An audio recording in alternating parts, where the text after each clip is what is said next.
Sorry for that quick interruption, but when you get a text from Mr. Birnbaum, you look at it right away.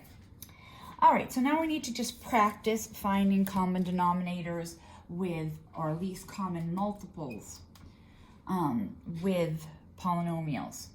So I want you to remember another way that you would find a least common multiple if you didn't want to list them out.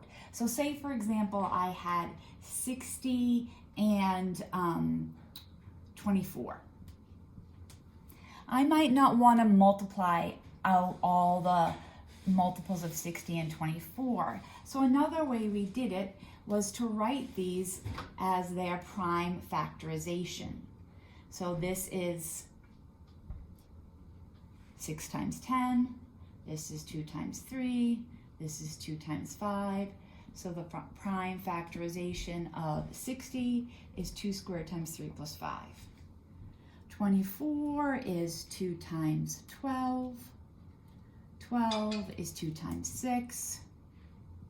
6 is 2 times 3. So I get 2 to the third times 3. Now using the prime factorization, the least common multiple is going to have a 2 in it, a 3 in it, and a 5 in it, because those are all of the factors that I have. Then I look through and I need to make sure I have the highest number or the highest exponent of each one of those factors. So I want to have 2 cubed, 3 each has a factor of 1, 5 is only in this one. So my least common multiple here would be 8 times 15, or 120. So again, I took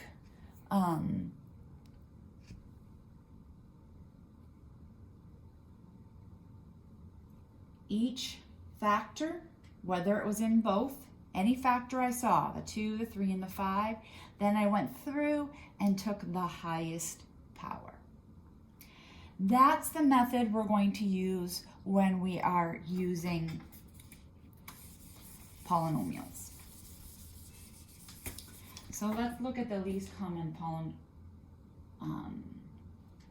polynomial.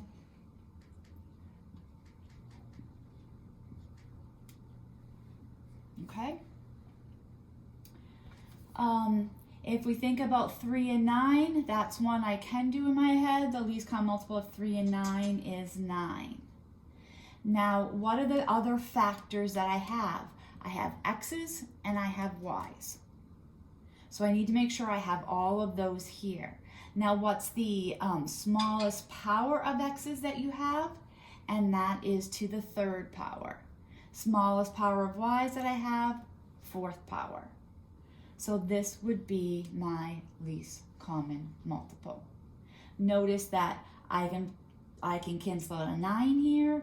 I can cancel out an x cubed here. Good, that means it's a factor. If I look at this one, 3 goes into 9 evenly, good. Y to the fourth can go into y to the fourth even, and I have enough y's to go in here. So that is also a factor. So that is my least common multiple.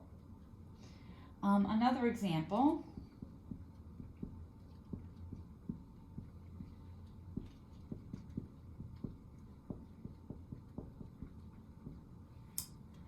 All right, here, let's go ahead and put these into a sorted its prime factorization in its factored form.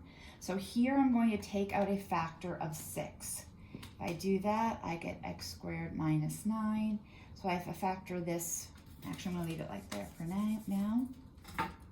I could go ahead and factor that into x plus 3, x minus 3. Here, I'm going to take out a factor of 9. So I get x squared minus 6x plus 9. I can recognize that that is the a perfect square trinomial, so it factors into x minus 3 squared, or x minus 3, x minus 3.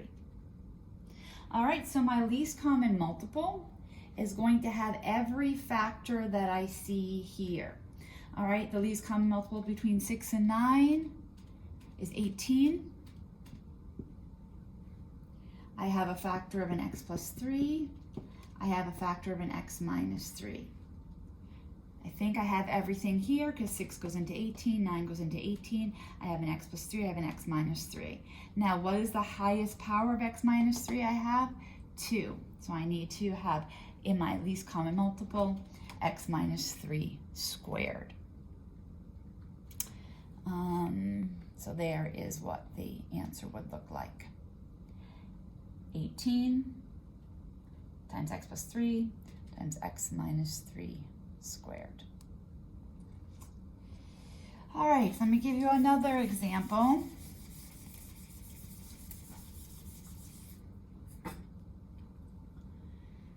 We have 3x squared minus 6x and x squared minus 4x plus 4.